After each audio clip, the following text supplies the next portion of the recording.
weird, in some cases inconsequential, but just bizarre things that have happened in this league. And so this is a book that covers the entire history of the NHL, start to finish, from 1917 till right now. And it covers all the big stuff, all the major eras, big stars, everything you would expect to see. But there's also a focus on the kind of the weird and the strange and the bizarre decisions that this league often makes. And basically the way I pitched it to the publishers was, I want to write the full story of the world's most beautiful sport as presented by the world's most ridiculous league. And that's pretty much what we wound up doing. And it's got a lot of fun stuff in there. And even if you're a hockey fan who really does know their history, I promise there's going to be little details in there that stuff that you may not have heard and that you'll probably be wondering if I actually went and made it up. But I promise you, I did not. Awesome. It's the link is in Sean's Twitter bio at Down Goes Brown to get a pre-order of the book coming out. All right. Great. October is what we're aiming for right now. Okay. And so, yeah, in time for your the hockey fan on your Christmas list, or perhaps a little bit of a gift for yourself. So worth checking out. And speaking of surreal stories that probably would be unbelievable if I were just to have hopped out of a time capsule right now and you told me what happened to the Ottawa Senators this year, I wouldn't even know where to begin. From a team that was a goal away from the Stanley Cup final to where they are right now. I know you're based there in Ottawa, and you've got a fan base there that is clearly not happy. And how could they possibly be? Where do you even begin with the 2017-2018 Ottawa Senators?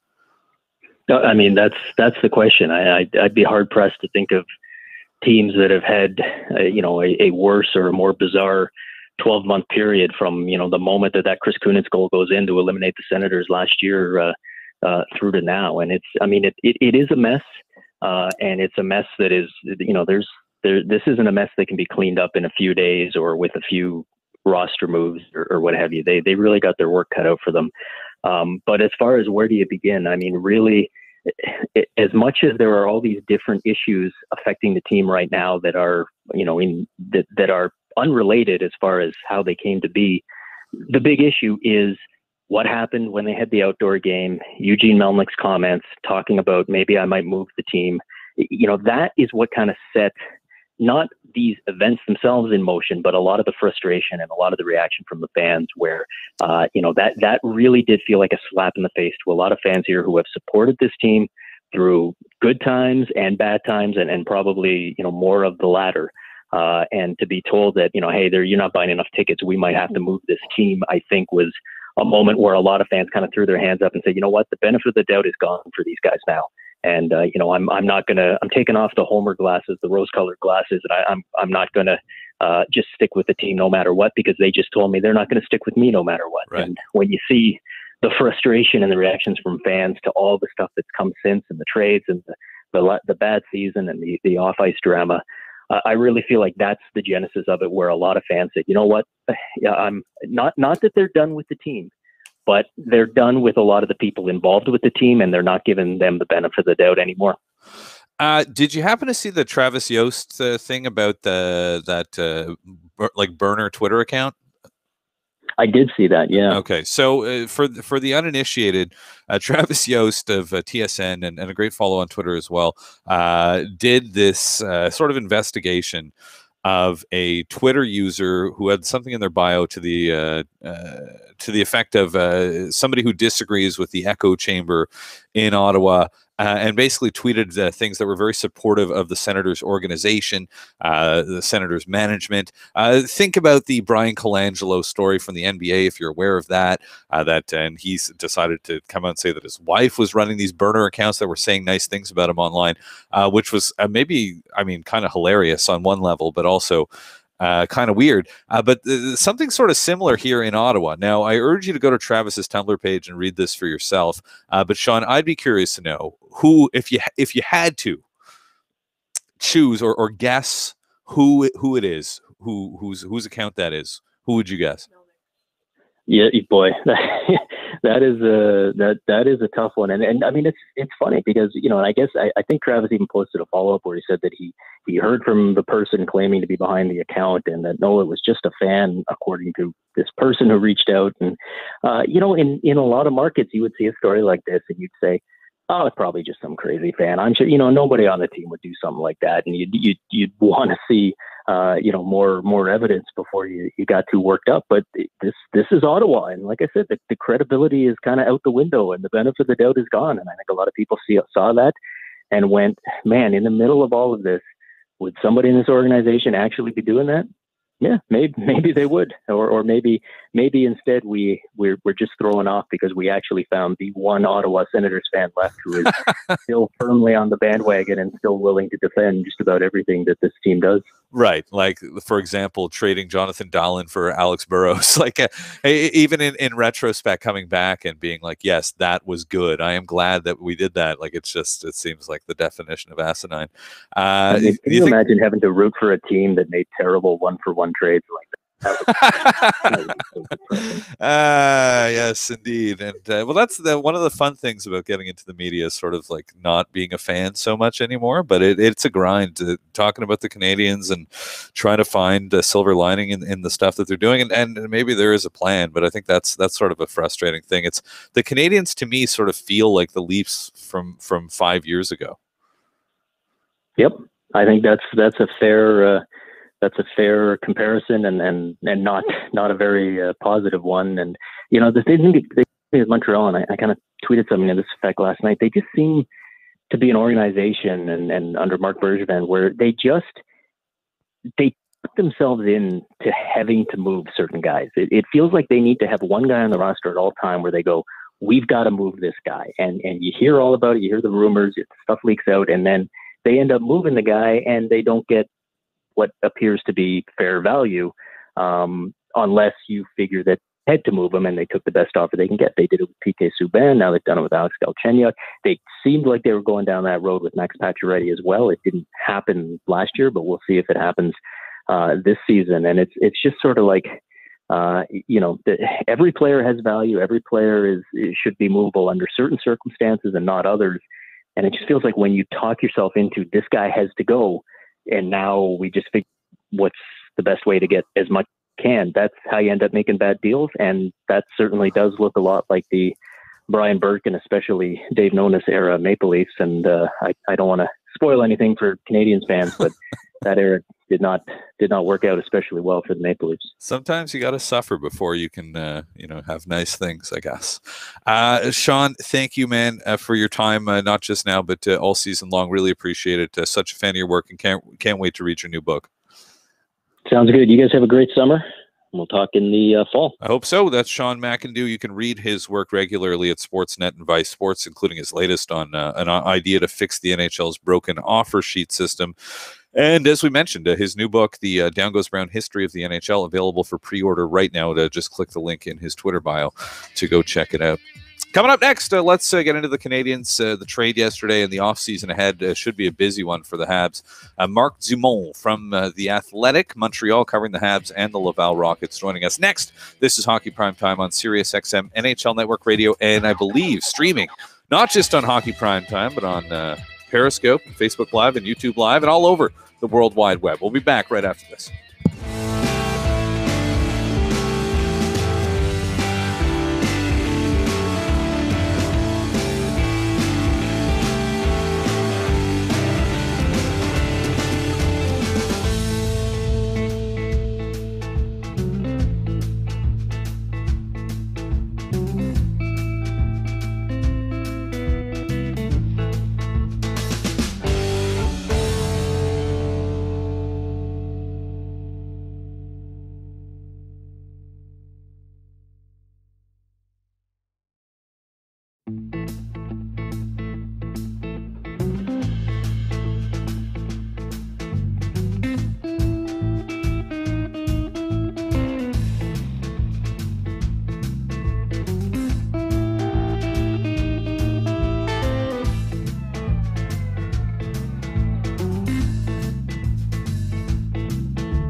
I'm not going to pretend I watch Max Domi play a lot of hockey or like I'm some kind of an expert here. I'm just some dude with a Twitter account.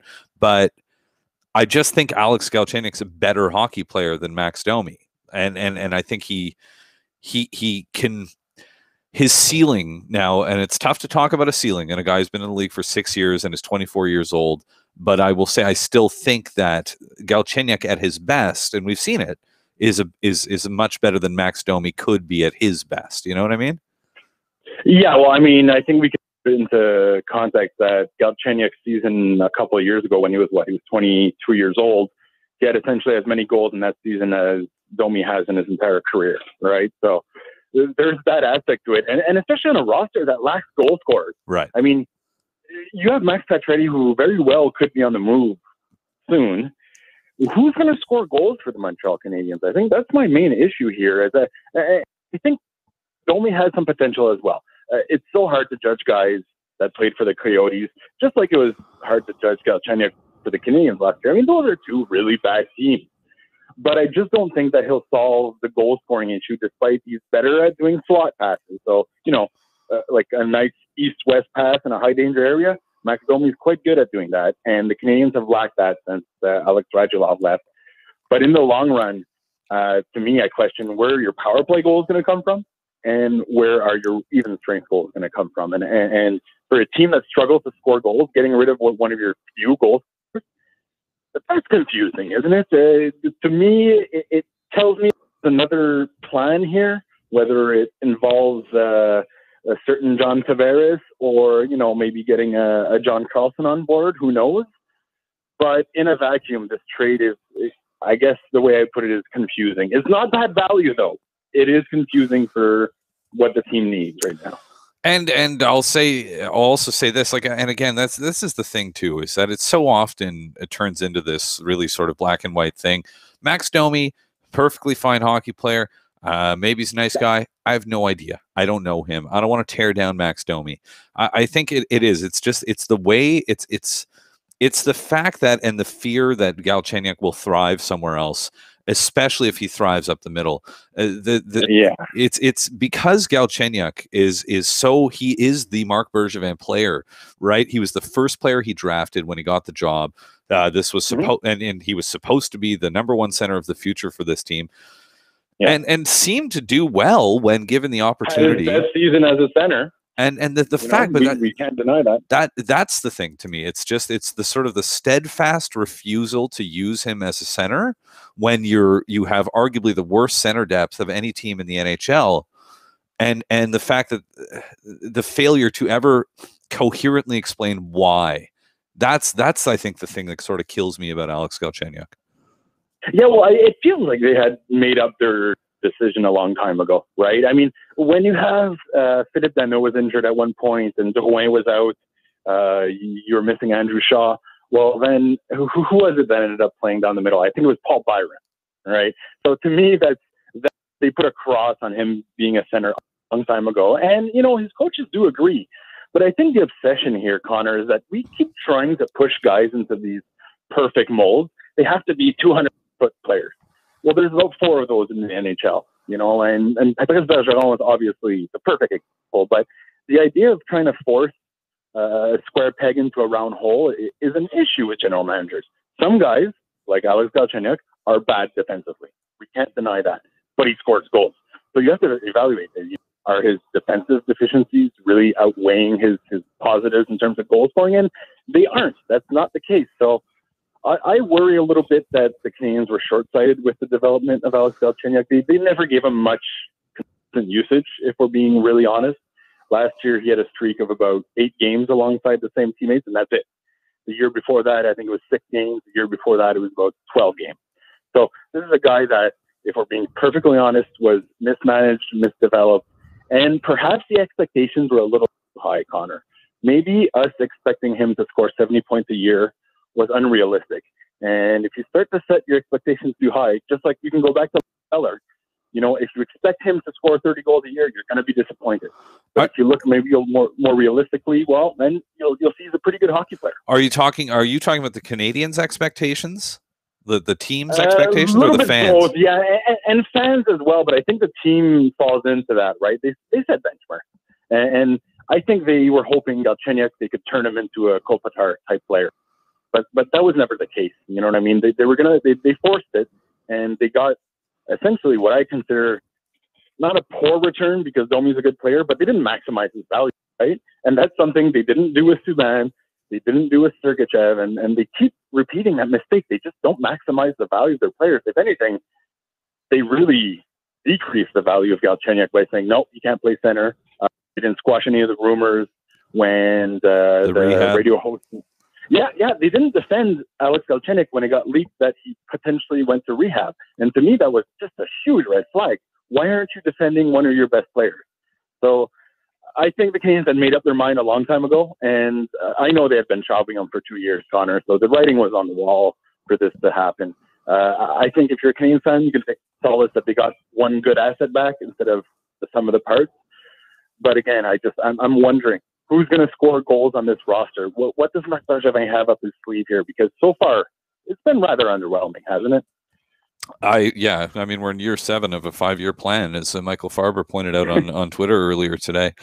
So one more for you here. And the question I want to ask you is, now that Galchenyuk's gone, and now that Subban's been gone for a couple of years, who is the new guy that needs to go on the Canadiens roster? Introducing your captain, number 67, the only guy that scores goals on the roster. I think Max Pacioretty is probably the next one to go, Connor. But I mean, if you trade one of the only guys that can compare to Ovechkin in terms of even strength goal scoring, you better get a center back, right? I mean, I'm going to start investing in pitchforks and tar and feather, because if they trade Pacioretty for a winger or someone that they say we might try him at center, there might be full out, Guns N' Roses style riots here in Montreal, because, it's not, I don't think he's lost any of these trades though, like terribly, but he doesn't address any needs. And I think that's just fans at this point. They're just sick of it. It's been 30 years, Connor. I used to say it's been 20 years that they need a center, and now it's to the point of saying it's been 30 years that they need a center. So that just goes to show the ongoing issues in Montreal. And it's about time that some of those get rectified, I think. And using your best assets to acquire people that don't fill needs, to me, seems counterintuitive. I can't really disagree with anything you're saying here. Marc, thanks. Let's keep this. I want to make sure Max Domi's a good player. Yeah. And start saying he's a pretty good player, and I think he'll score. Going to go up to 16 goals next year, so he's going to almost double his output. Yeah. How many empty netters? Oh, well, that's just a sign that he's trusted by his coach, right? Yes, exactly. 9 empty netters. Yeah. Mr. Sunshine himself, Marc Dumont, thank you for your time all season long, man. We appreciate it. All right, thanks a lot, and I really appreciate you guys having me on. Have a great day. A pleasure. That's Marc Dumont from The Athletic, also a regular on the morning show on TSN 690. And I'm Conor McKenna, the host of that show. I'll be back there on Monday, but I'm here right now. Happy Saturday. I hope you're enjoying it. What the heck is going on with the Ottawa Senators? I will try to make sense of the madness in Ottawa. That's coming up next as we wrap up hour number 1 of the show. This is Hockey Primetime on SiriusXM NHL Network Radio, and as always, streaming live at hockeyprimetime.com.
Dangle on the Leafs, Chris Peters on the draft, Sean Gentile on life in general. Before we wrap things up, but right now I wanted to talk a little bit about Ottawa, what's going on there. Now, I was away for the last little while. Thanks to the miracle of social media, I was able to stay sort of on top of what was going on while I was gone. And one of the big things was the Erik Karlsson, Mike Hoffman story, or is it the Melinda Karlsson, Monica Carrick? There you go. Yeah. All right, thank you. A story. Is that really what this is? What a wild story this is.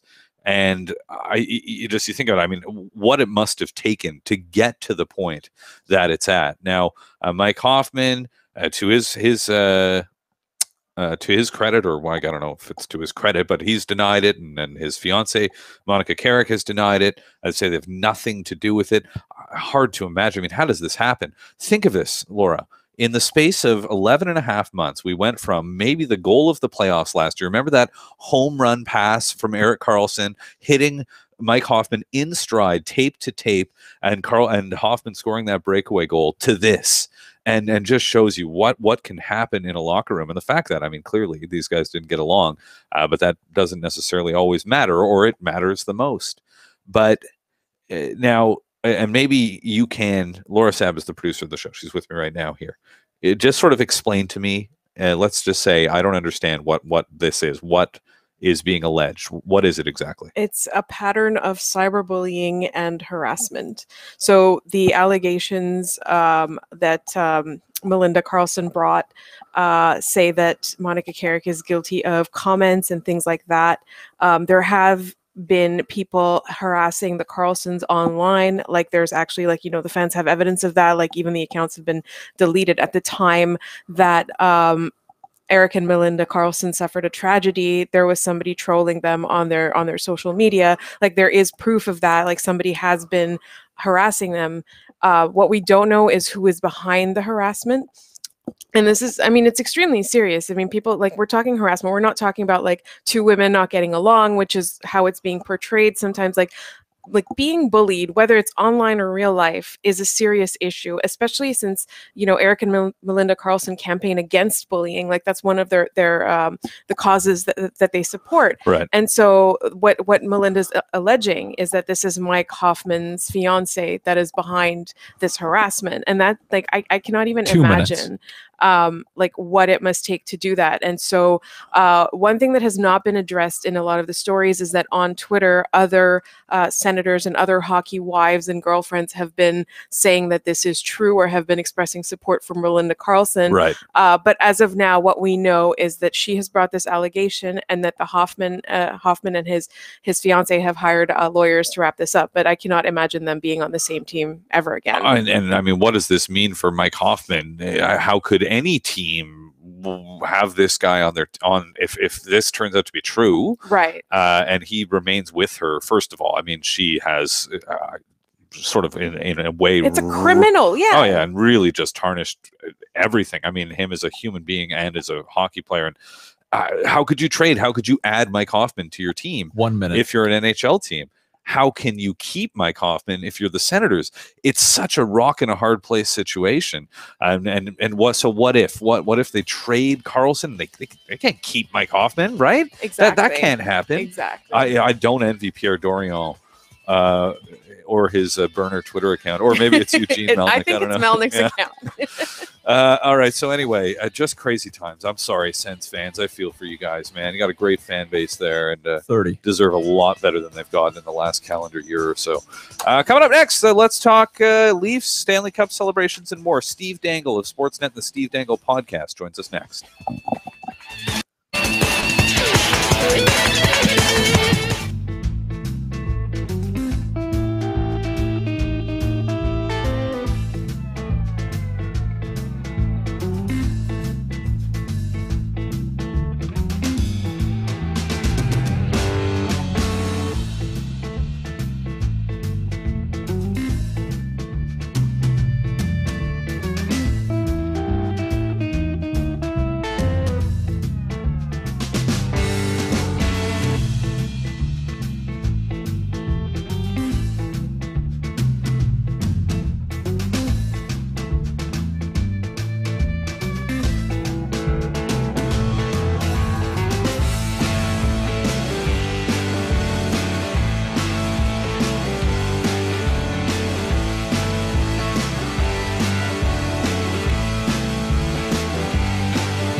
So let's see this one.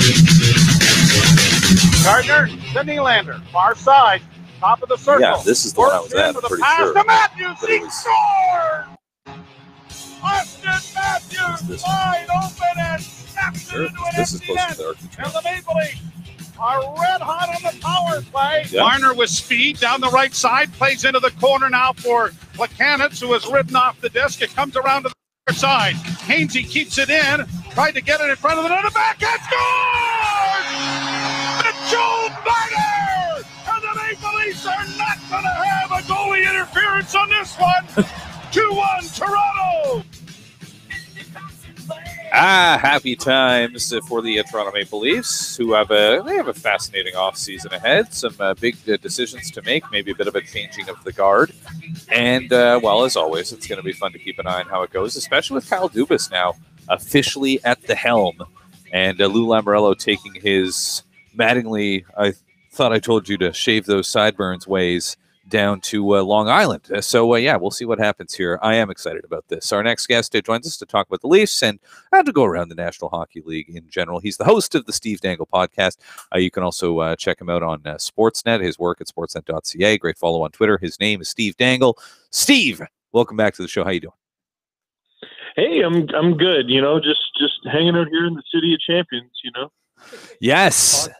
And for those of you who don't know, the city of Toronto keeps winning championships in leagues that you've never heard of, like the Major League Soccer. What was the other one? The Canadian Football League, of course, and most recently the American Hockey League champions, the Toronto Marlies. Does Toronto have Marley fever right now? Hey, listen, how dare you leave out our European rugby team that is in Canada for some reason? What? How dare you leave out the Toronto Wolfpack? Oh, you don't know about the Toronto Wolfpack? No. Oh, Connor, you need to get on board, buddy. You're falling behind. Wow, the Toronto Wolfpack, it's where it's at. Okay. They got a cool logo and everything. And Yeah. they play in the RLFC. That's good. Yeah. The that's a British thing. Rugby League? What? Yeah, I know. It doesn't make any sense, but it does. City of Champions, what I tell you. Where do they play? Rugby. No, where? Right across from Sirius XM. Toronto. No, but like they play BMO or something? I literally don't. Lamport Stadium. Oh, at Lamport Stadium, right? So you know where that's where Sirius XM NHL Network Radio headquarters is. It's right across the street, and I think I've looked out the windows of the studio there and been like, I wonder what that is. I wonder who plays there, and now I know the Toronto one-man Wolfpack plays there. That's great. All right, Steve Dangle is on the line to talk to us about everything, and yes, the City of Champions. What do you think? Let's before the latest thing is the Max Domi, Alex Galchenyuk trade. Now, I don't think this is on the level of the boneheaded trades I've seen the Canadiens make in the past, but I'm not a big fan of it. What do you think of that move? I mean, my first move right away was to call Andrew Berkshire as fast as I possibly could because most Montreal fans seem to hate it. And I just wanted to give him bad news first. Right. I wanted to be the person to give him the bad news. And it was pretty great. He did a write-up on sportsnet.ca for it this morning. I haven't had a chance to read it yet. But you know, it's funny. I've seen a lot of people go, you know, Bergevin could trade a conditional 7th-round pick for, you know, 20-year-old Mario Lemieux. And Habs fans would find a way to complain about it. And I think there's, I hate to say it, but I think there's some truth to that. But that being said, what reason has Marc Bergevin or the Montreal Canadiens given Canadiens fans to have the benefit of the doubt? What reason? Now, the guy who I feel worst for in this is Max Domi, because now he's the next guy. He's the next guy who's got to validate everything. Like, he can't just come in and be an okay player. He's got to validate the decision. He's got to be better than Galchenyuk. He could score 30 goals next year. If Galchenyuk scores 31, it was a bad trade. So he's the guy I feel for the most in all this. I know what you mean. And the other thing is, I don't know if it's going to keep mattering that much. Like we're getting very close to, in Montreal, if we're not already there, of like apathy land, and they need to do something this offseason, because if they are the same this year as they were last year in terms of the performance, not only bad, but sort of just not really fun to watch, the entertainment factor. And that's the thing, is Alex Galchenyuk, for his faults, was an entertaining hockey player, much like kind of like PK Subban. Just he's a fun guy to watch, got a lot of skill. He does stuff that makes you go, wow. And when you need that wow factor, I think, a little bit to sell tickets, because we forget about this, and I think the Canadians often forget about this. Like, hockey is a game, and it is supposed to be fun, not just to watch, but to play and everything. And it just seems, I just feel like they've completely lost sight of that. Well, it's going to be extra great when the Habs don't improve at all next season, but Carey Price is a .935 goalie again, and it props them up, and it just perpetuates the cycle. It just makes them, hey, you know what? It worked. It worked. Carey Price is a .935 goalie, and it's all because of Max Domi, and because we got rid of Alex Galchenyuk, and it'll just continue. It's going to be great. Yeah, let me ask you something. I got to ask you something. All right. What did Alex Galchenyuk do to Marc Bergevin? I need to know this, because I've seen players fall out of favor, and I've seen things planted about players, and people say certain things, and he's got an attitude issue, and it's kind of vague, and nothing really comes out until after they're traded, sort of thing. I've never seen a player like Galch who was just constantly undercut in the media by his own coaches and management, like insulted. And Bergevin did it again today, I thought, by basically the implication seemed to be, well, he just didn't want to work hard enough to become a center. What do you do to this guy? Yeah, I don't know. And it's, look, I'll tell you that, first of all, I don't want to perpetuate rumors. We know about the rehab thing, that I don't even know if it's true, but we know that story came out. So I will say that was a thing. He had an opportunity to sort of go to bat for the kid when that story came out here in Montreal. Very Montreal story, very sort of gossipy tabloid story that most media members would not report, but the guy who reported it, a former player and a member of a segment of the media that maybe is a little bit less responsible. And I think he even apologized for it to George Larac did afterwards, but the damage was sort of done. But, Bergevin wouldn't go to bat for him with that. So I guess I could suffice to say that there was a lot of rumors about Alex Galchenyuk's off-ice activities, with respect perhaps to Montreal nightlife. And then there's also his family. I don't know how much you know about this, but apparently his dad is super hands-on, like hockey dad, and like they were vocal when it came to his career. So I think that might have been a part of it too. There it is. No, it's just been fascinating to me, because, like, look, I mean, teams have problem players all the time, but to just constantly come out and say it, like, I never understood that. Well, it's this is the thing that they sort of keep doing, is they take assets that have value.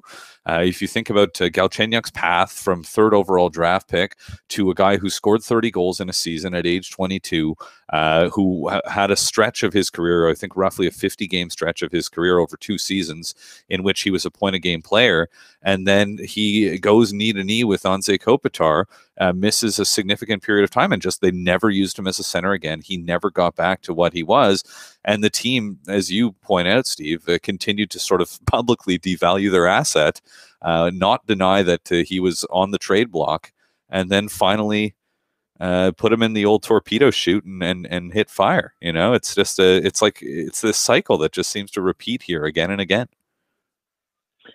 Well, and he's going to get the opposite experience in Arizona, where nobody cares. So maybe that'll be good for him. You know what? I go down every year to Scottsdale for American Thanksgiving, and it's the best. It's so awesome. And frankly, with all the respect in the world to the city of Montreal that I love dearly, I would rather live there than live here.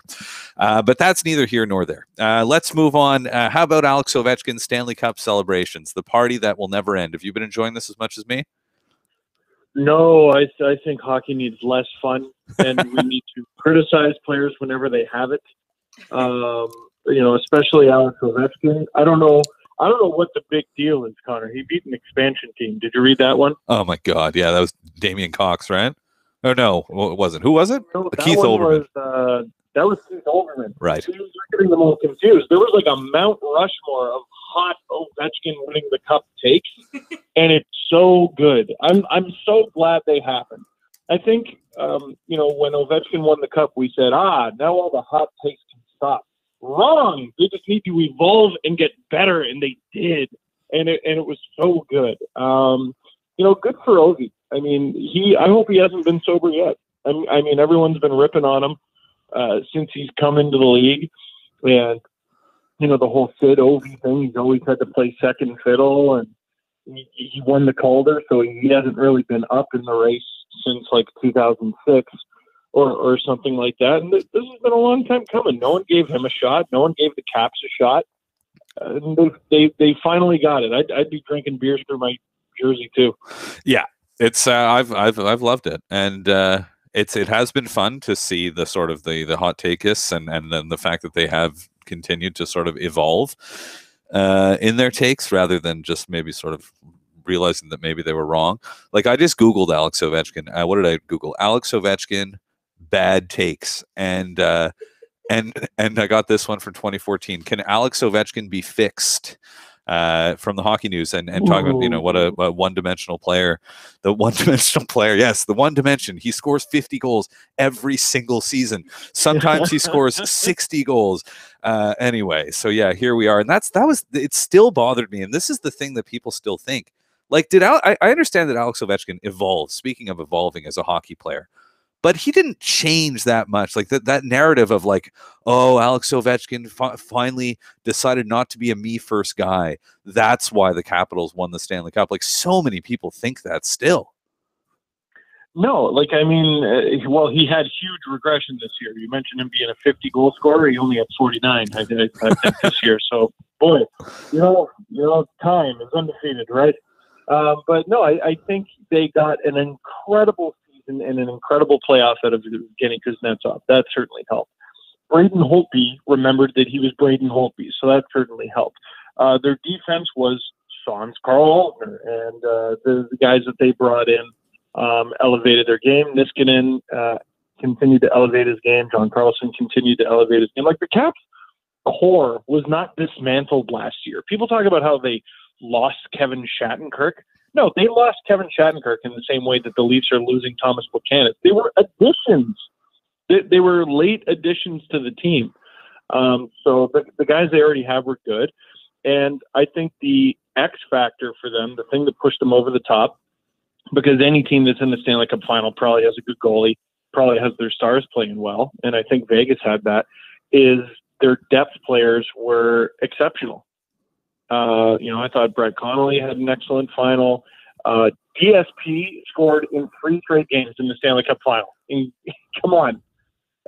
He was excellent. I think that was the X factor for them, is scoring in the depth. You always, every team that wins the Stanley Cup, there's always those guys that do what Devontae Smith-Pelly did and step up in those big moments, and they totally did. All right. And how did I forget to mention Lars Eller? Yeah. All the haps.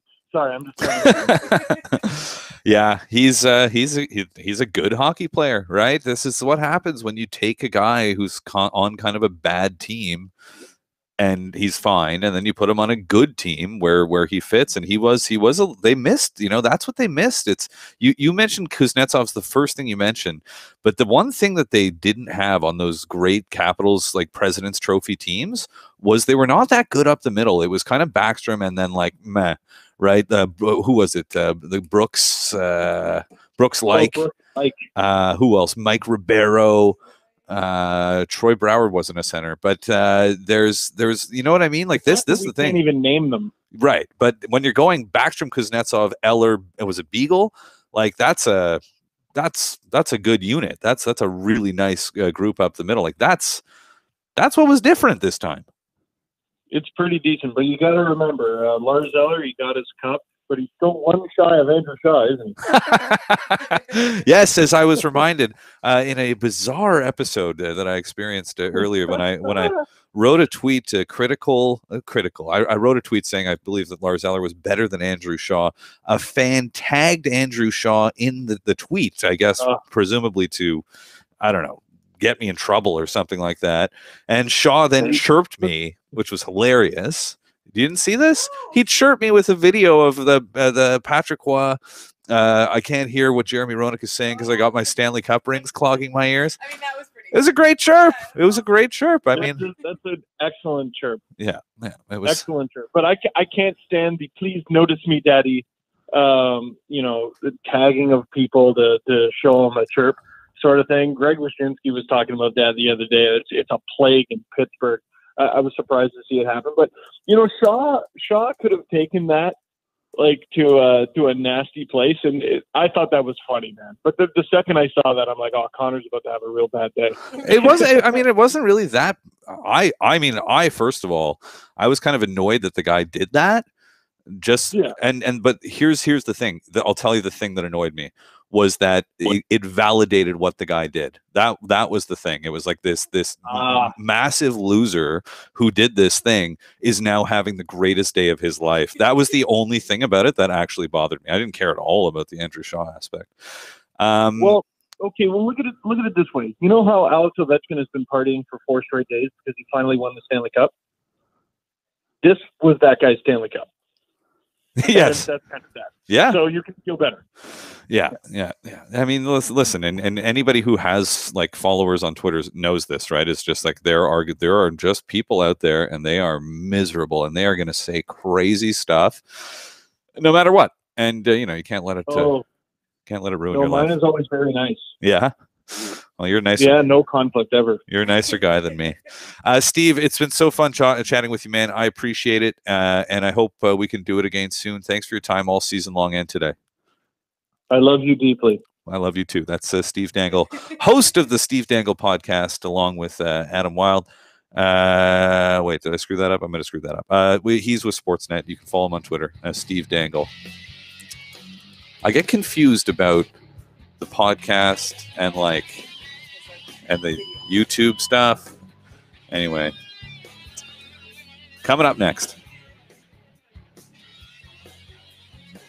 we're talking to Chris Peters. It's the draft, baby. What do we got? How long until draft day? It's like 7 days until the draft. Next Amazing. Friday. Next weekend. That's going to be so fun. I'm kind of sad I'm not going to be there. Not really a Dallas guy, though. Anyway, we'll get into the draft next with Chris Peters at ESPN. Prospects and more around the corner. This is Hockey Primetime on Sirius XM NHL Network Radio and streaming live at hockeyprimetime.com.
the Buffalo Sabres are proud to announce that they have selected from Frölunda of the Swedish Hockey League Rasmus Dahlin at the first overall spot at the NHL draft in Dallas. That should be a lot of fun. It's always a great weekend, a nice little wrap-up of the hockey season 2 from a media standpoint happening in Dallas, and SiriusXM NHL Network Radio is going to have you covered, I'm sure, with wall-to-wall coverage from the big day down there in Dallas. So, well, the question's not so much number 1 or number 2. It starts to become a question, I think, at number 3 and beyond of who's going to go where. So let's try to make sense of it all. Joining us right now from ESPN's coverage of the National Hockey League and the world of hockey at large, Chris Peters back on the show. Chris, how you doing? I'm doing well, Connor. How are you? I'm well, and I'm doing great. And I guess I'm trying to think. I think the last time I saw you was at an NHL draft in Florida a couple of years ago, right? That is true. Yeah, I remember that fondly. I vaguely remember that, but it was definitely fun. So number 3, if you're at 3 after Dahlin and Svechnikov, who do you pick?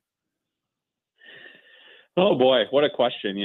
What a way to start us off. Because really, I think that's the big mystery of the draft. I mean, if it's me picking though, which is the easier question to answer, I would take best player available, and I take Filip Zadina. I just think that his skill, his scoring ability, he has a tremendous work ethic at both ends of the ice. And he's not as defensively gifted as a Brady Tkachuk or some of the other players in his own end, but he does have that commitment. He can play in a variety of roles for you. I think he's a long-term top-line winger. That could definitely put up some points and provide scoring punch. But I mean, the real question is the Habs have such a need at center and such a need on defense that you could see them jumping past best player available and going with the player that they like the best that fits their need. And this is a year where I think there's enough. It's close enough where you can justify it. I wouldn't necessarily call it a reach, but I think really the highest potential for kind of chaos early in the first round happens at number 3. What do the Habs do with that pick? What, is the trade in play? Is it Kotkaniemi in play that they pick the Finnish center that right. has a lot of abilities? So really tough to say. Well, he's the guy who's flown up the board, right? In the last, I guess, couple of months. Has Jesperi Kotkaniemi, has he been the biggest mover? Among the top prospects, for sure. I mean, I think that he has really, there was a ton of NHL personnel, and I was also there at the Five Nations Cup in Plymouth, Michigan in February, and he was their number. He played center and wing a bit in that tournament. He plays wing with his pro team, but as a natural center, and he was a dominant performer for them, really strong, and then had a tremendous World Under-18 championship where Finland won gold. And I think that sold a lot of people on his ability to be a number 1 center down the line. I just think from a skill standpoint, he certainly has a lot of capabilities and plays a physical game as well. He's a big kid. He gets involved and had a very substantial season in the Finnish Pro Leagues this year. So that also kind of eases your concern about his timeline as well, because he's already been performing so well at the professional level. We're chatting with Chris Peters of ESPN. The NHL's draft is a week away. Draft weekend in Dallas. I'm Conor McKenna. This is Hockey Primetime. And so you say Zadina at 3. Is there? Would it be a mistake, or I guess, I mean, logically it would be, but how big of a mistake would it be to take Brady Tkachuk, which I'm sort of thinking the Canadiens might do? I don't think it would be a mistake at all. I mean, really, these guys are tight, and I would say Tkachuk for me is closer to Zadina than Kotkaniemi is, and is that way on my board. I have Tkachuk at number 4 on my personal board, and the reason being, we look at his production in college and we don't see the Jack Eichel numbers, which is kind of Jack Eichel had 70 points as a freshman, and Brady Tkachuk, had like 28. And you say, oh, well, what's the deal there? Well, it's not that easy for a freshman to come in and do what Jack Eichel did, and kind of that's how special he is. But I think Tkachuk is very gifted offensively. We saw that more at the World Junior Championship. We saw it late in the season as well. He was a dominant force with Jordan Greenway at Boston University and really started to open things up offensively as the season progressed and made Boston University a better team. I think long term, he's still a top line wing, and he has a little experience at center as well. Maybe he transitions that way. I don't know that's necessarily the case, but that gives another option, gives you another reason to maybe consider him there. I think he probably performs better on the wing, but he gives you a great effort at both ends of the ice. He has the physical game. He still hasn't filled out yet. I was talking to him at the combine. He said, I came into the National Team Development Program, 3 years ago at 5'9", 80 pounds, and he sprouted up to 6'3" and over 200 in just the last 3 years. So he's still tacking on muscle. He's still growing into his frame. So he's going to have that power element. So I don't think it's a stretch. And I think if you get any one of those three guys, if you're the Canadiens, if it's Kotkaniemi, Zadina, or Tkachuk, I think that you've made a good pick. It's hard to make a mistake in that range. I don't think Tkachuk would be one if they went that direction. How much do you think it's, and I think it's something that we can all relate to in our lives when it comes to decision making on anything, whether it's something important or something not important, like where to go for dinner when you're on vacation, is the sort of knowing that you have this thing coming up. And in the case of an NHL team, bear with me now on this analogy, that you have like 6 weeks to decide about something, right? You learn where you're drafting. You're drafting at 3, and it's like, all right, we got to take Zadina. And then you sort of spend the next 6 weeks talking yourself out of it, when really the logical thing to do is to just do the thing that you should have done when you found out you were drafting 3rd overall. How much do you think that goes on where teams manage to sort of talk themselves out of taking guys or talk themselves into taking guys that they maybe should have logically taken?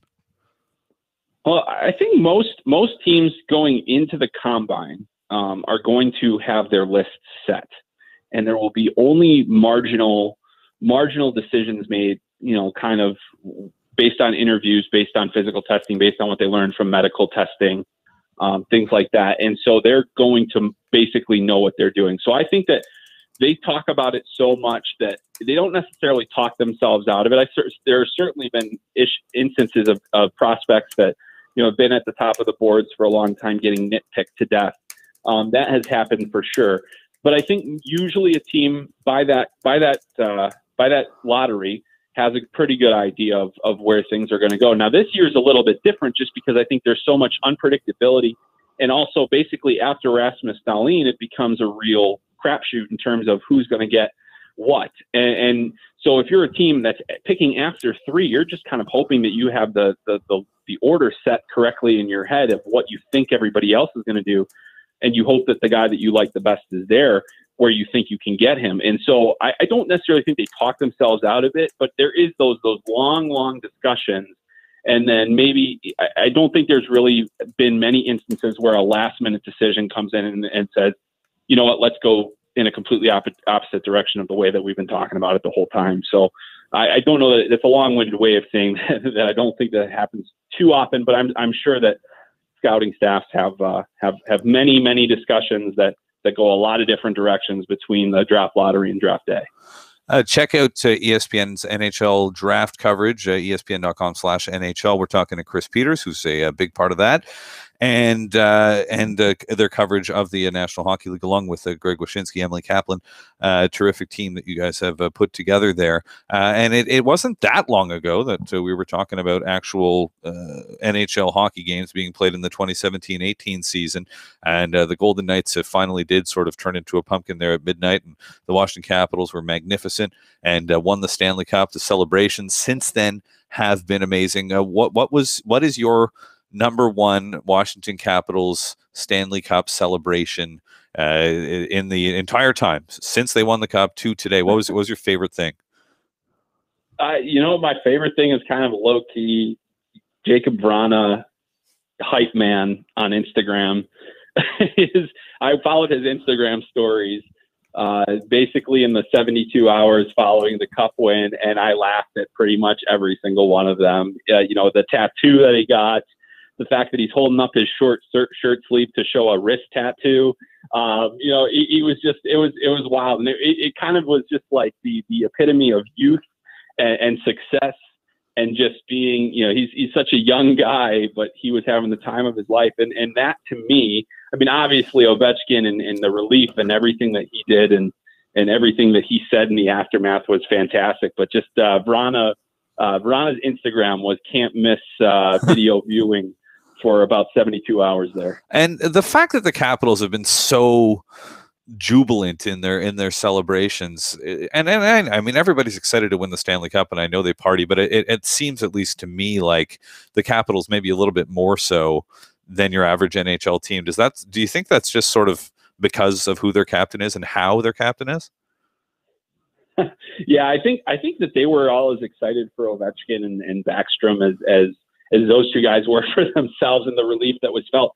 You look back, and when the Chicago Blackhawks started getting good, they hadn't won a Stanley Cup in so long, but that group was relatively young.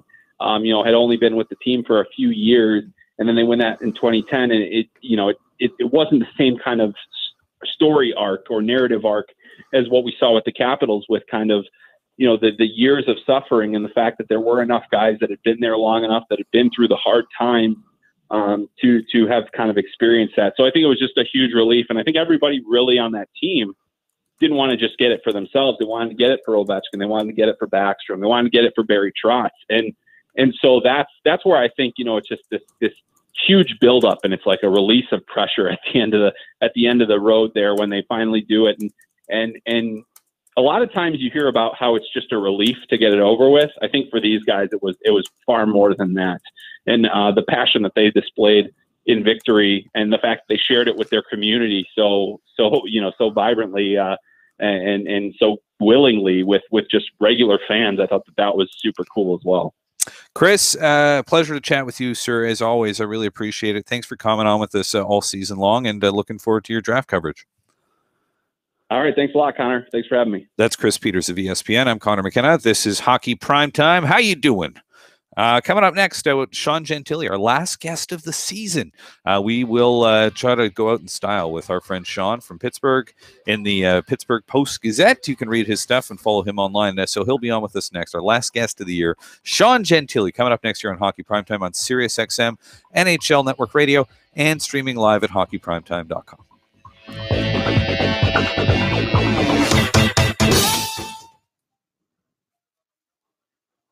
Back in 2 minutes here, guys. Phil Kessel goal coming back. Thanks.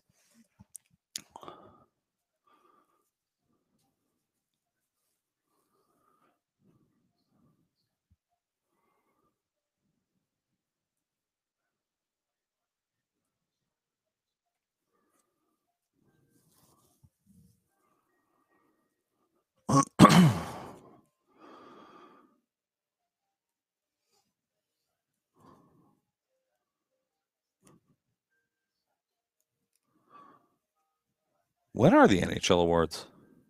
I want to say they're Wednesday. Thanks, Jesse.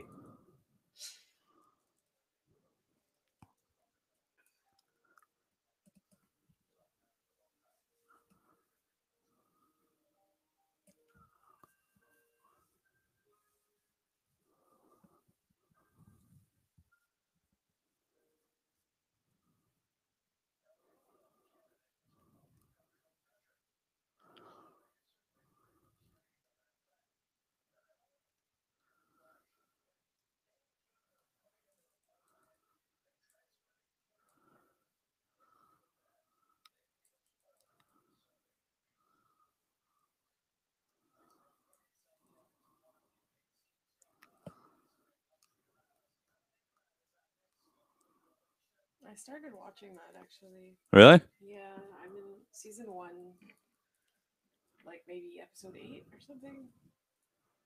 Back in 30 seconds. Sean's on the line.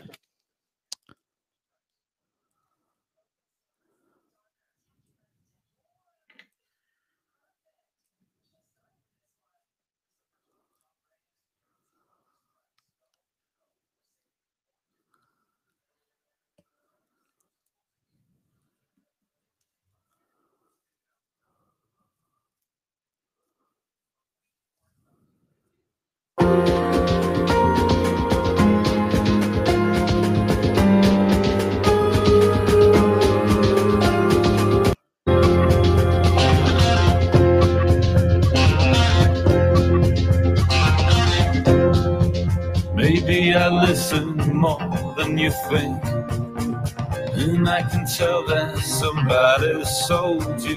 Penguins at center, and Kessel has it. Up to Malkin. Into the cap zone. Goes to Kessel. Shooting, scoring! Right up high! By Holtby, and the Penguins get another one. And Punxsutawney Phil is doing his magical thing here tonight. The Penguins lead 6-4. Phil Kessel. Yes. Mike Lang with the call, and yeah, Phil Kessel. Remember when everybody loved Phil Kessel in Pittsburgh? And wow, what happened? Let's talk a little bit about that and other Pittsburgh-related things with our next guest. One of our favorites, his name is Sean Gentile with the Pittsburgh Post-Gazette. On Twitter, at Sean Gentile, which I'm fond of pointing out, is the French word for nice. Sean, how are you? Before we talk about anything, I need to say how deeply disorienting it was to hear that national song play on the playing music. That song played on shuffle, literally. It was playing on shuffle on my phone, literally, when you guys called me 5 minutes Come ago. on. I don't know what I'm serious. I don't know what the odds of that happening are. I have like thousands of songs saved on my phone, and it was literally playing when Jesse called me a couple minutes ago. Very weird. Wow. Okay. That's pretty cool. What are you like? What are you doing? Are you like out and about? Are you going to like Primantes or something?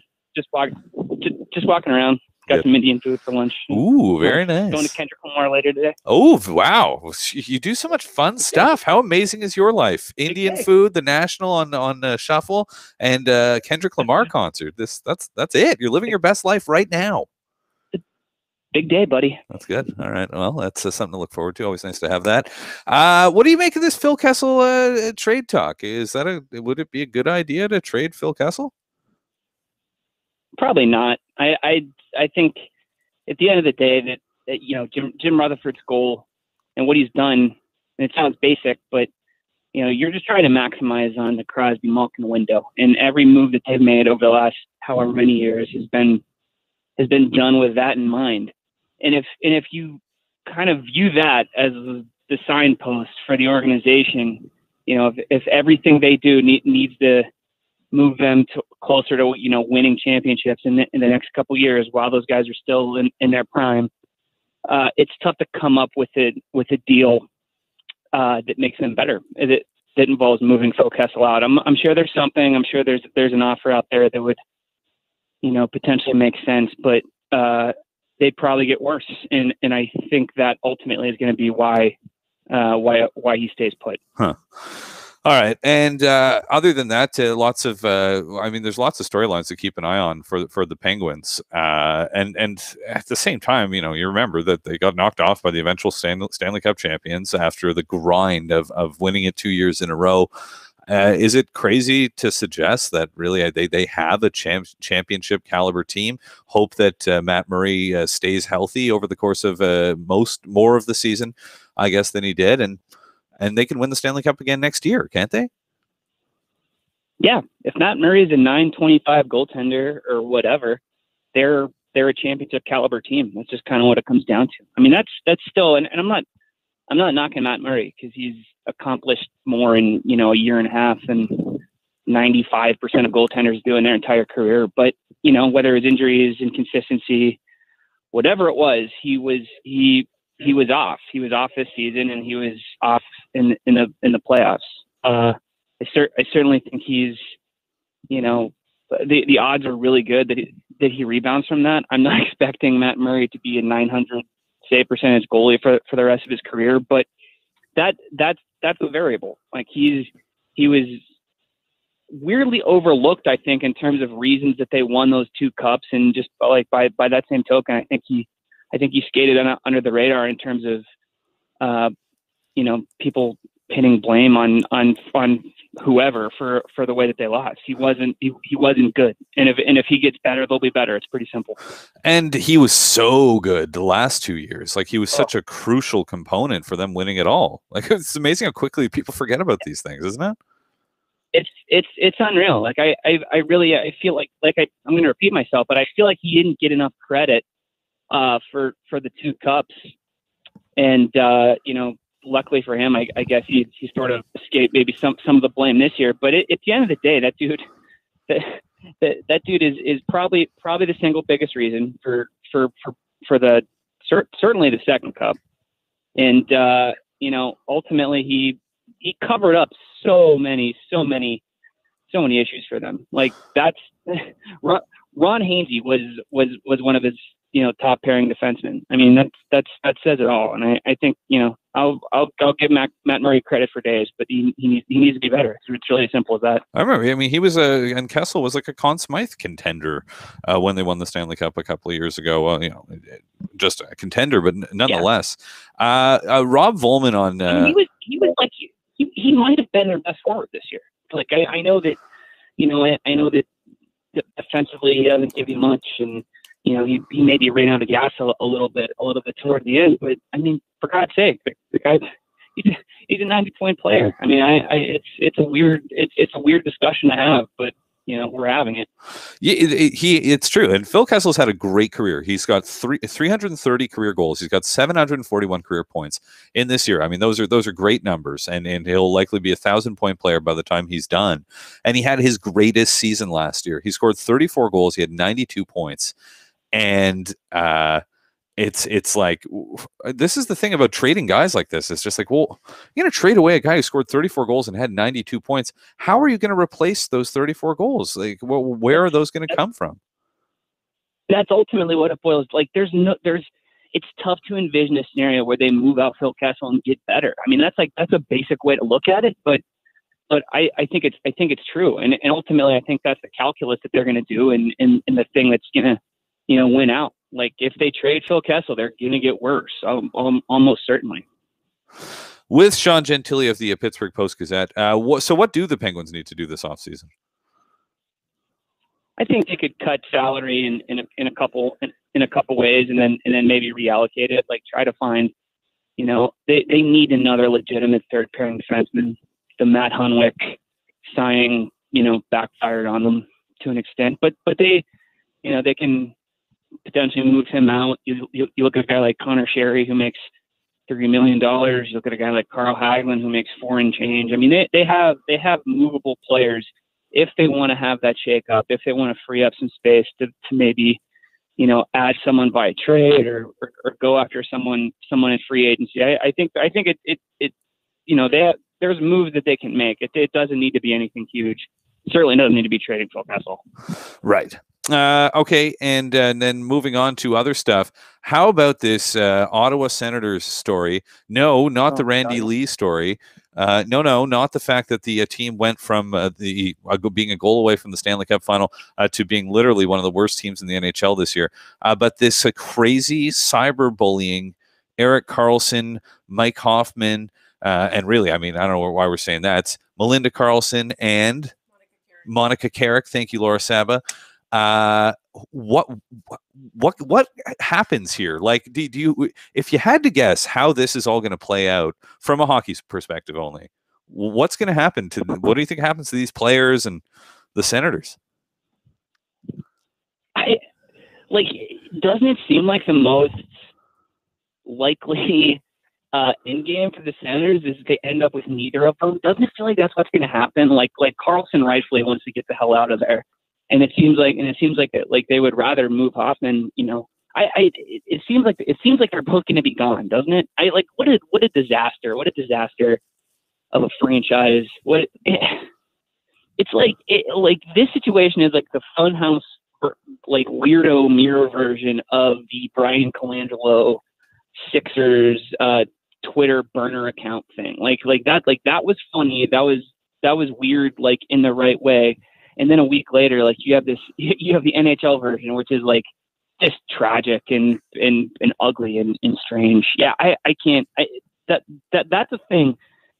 That if that happened in another sport or for another franchise, it would be the biggest story in American sports right now. If that happened on an NBA team or, God forbid, an NFL team, there would be like congressional, investigations into it. Honestly, it'd be the biggest thing in the world. But because it's Ottawa and because it's hockey, like it does feel like, you know, it's kind of moving under the radar, which is crazy because it's so sad and so strange. And the Sens really end up, and again, this is so much more than hockey, and I don't mean to suggest otherwise. Yeah. No. But I just, you know, for the purposes of what we're doing here, I'm just going to focus on the hockey stuff. That the Sens are, I mean, this is so bad for so many people. If in fact the allegations are true, this is horrible for Mike Hoffman. It's just horrible in general. It's horrible for the Senators though, because now they have to trade away the best defenseman in the world, one of the probably the top 5 best hockey players in the world, in my opinion, Erik Karlsson, and try to win that trade somehow. But then they also have to trade away their best goal scorer in Mike Hoffman. And what team in their right mind? Mike Hoffman had a bad reputation before this happened. Like, how can they get anything for him? Oh, dude, it's catastrophic for them, honestly. Like, for a team that was already, like, 6 months ago they were a punchline, right? Because of the Melnick stuff and because of, you know, the slide from last season to this one. I mean, like, they've always been easy to make fun of, rightfully so. And now they've gone just even further down the toilet to the point where, like you said, they're going to have to move Karlsson and they're going to have to move their best forward. It's amazing. It's truly amazing stuff. They're just a total. They're a crater right now. Honestly, there's nothing else to say about it. They stink. They're going to get worse, and they're doing it in just this weird, you know, insanely public meltdown kind of style. Really crazy, unprecedented stuff. And like, how could anybody want to go there? Like, I'm not saying even like free agents, but like, let's say who's the kid who's going first overall next year? Jack Hughes, is that his name? If I'm him, I'm like, I don't want to play for them. I'm going to do like an Eric Lindros, you know? It's truly like just top to bottom. It's a disaster. Like, you have the ownership problems. You know, you have that sort of fundamental organizational lack of stability at the very top, and then just from top, like the front office issues with the AGM who's got the sexual harassment allegations, like on and on and on. I mean, it's crazy. There's nothing to like about that organization right now. So yeah, if you're Jack Hughes or whoever, I would if I were him, I would certainly be like, maybe let's see what we can do about this. Let's see if there's not some sort of move to be made where I can avoid playing for them for sure. On the other hand, the rate things are going for the Sens, they won't win the draft lottery anyway, so it like won't be an issue. You know, it's an underrated. We'll be picking fourth or something, and they'll continue being, you know, sad and irrelevant. They were an overtime goal away from the Stanley Cup final last year. Like 12 and a half months ago. Totally insane. It's all right. I watched it. I was there. It was crazy. One of my favorite all time, because the Ottawa Senators, especially the Eugene Melnyk Ottawa Senators, are just hilarious and have always been, as you point out, but though never at the level of this. But one of my favorite things, and I think I remember very fondly, was remember when maybe he was even a Penguin at the time, that Eugene Melnyk announced that they were doing like an investigation into Matt Cook stomping on Erik Karlsson. Yep, he literally said that he talked to like forensic pathologists or whatever. Like, not a joke. I think he implied that he talked to I don't like professionals about that. Yeah, he's a crazy person, a total crazy. Like the other thing too, you remember there's the list of Eugene Melnyk just insanity is unreal. Like the Ukraine break soon from a few years ago. We could talk about the weirdness of Eugene Melnyk for 45 minutes, honestly. But yeah, it's an ongoing thing. Nothing with that franchise ever, is ever going to amaze me. But man, this last week came pretty close. Yeah. Anyway, for the sake, I know, I'm sorry, Sens fans. Like, I'm not picking on you guys. You guys have a bad owner, bad luck, just a crazy run this season. Even the falling out with Daniel Alfredson, and again for the second time, it's just a total disaster. Sean, that's all the time we have. Thank you for giving me some of yours. Enjoy Kendrick Lamar, and I hope we can talk to you again soon. Yeah, buddy. Anytime. Always good to be with you. That's Sean Gentile of the Pittsburgh Post-Gazette. I'm Conor McKenna. This is Hockey Primetime. We've just got a couple of minutes left in the show, and we are going to use them, hopefully very productively. Let's wrap up the season here. We've had a great one, and there's been some great stories, a lot of fun. That's coming up next here on Hockey Primetime.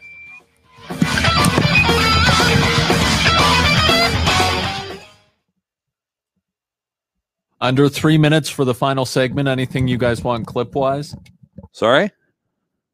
Under 3 minutes for the final segment here. Is there any clip you want? Maybe, can you get the Caps winning the Stanley Cup? Yeah, sure. Thanks.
Yes, welcome back. Hi, this is Hockey Primetime. How are you? I hope you're having a great Saturday. I hope you're enjoying your weekend, and I hope that your favorite team brings you nothing but happiness and great emotions and all the things we love about watching sports, right? Hey, you got to take the bad with the good, right? Nothing would ever feel good if you didn't have things that suck to compare it to. It would just be normal. Everything is, which would, that's the dream, but let's be honest here, none of us are living it. Even the people who are really killing it out there. I mean, everybody has bad days. We know that. But I know if you're a Sens fan, I mean, how could it possibly get worse, right? But I bet you asked yourself that same question when Eugene Melnyk came out and threatened to move the team on what should have been the happiest moment of the season, playing that outdoor game. And God, it was so cold that day. I remember. But to know it got so much worse. And that's, I think, an important thing to remember. If there's one thing the Canadians have taught me in the last couple of years is that 1 minute, no matter how bad it gets, it can always get worse. But there eventually, and Leafs fans will tell you this, things can turn around. Dark times 5 years ago for the Leafs. They were terrible. They just kept doing bad things, and now look at them. They got a very sharp guy running the team, and I think they got a bright couple of years ahead. Congrats to the Washington Capitals, man. That was awesome. Thanks for delivering that amazing storyline. The Vegas Golden Knights, I think, was the best story, not just in hockey, but in sports, not just this year, but really in recent memory. We had a lot of fun, man. Thanks to Jesse Ralph and Peter at SiriusXM for everything that they've done for us this year. Thank you to Rob Conway as well at SiriusXM. Thank you, Laura Saba. Thank you, Connor, for your hard work. Thanks to our executive producer, Sam Wu. And most of all, thanks to you guys for tuning in, man. Ken. That's the reason we do this. I hope you had some fun listening. I hope you have a great summer. And I hope we talk to you again next year. Great show. I'll miss doing this with you guys. Thanks, man. Jesse. Hope the Habs don't trade that pick, by the way. Oh, God.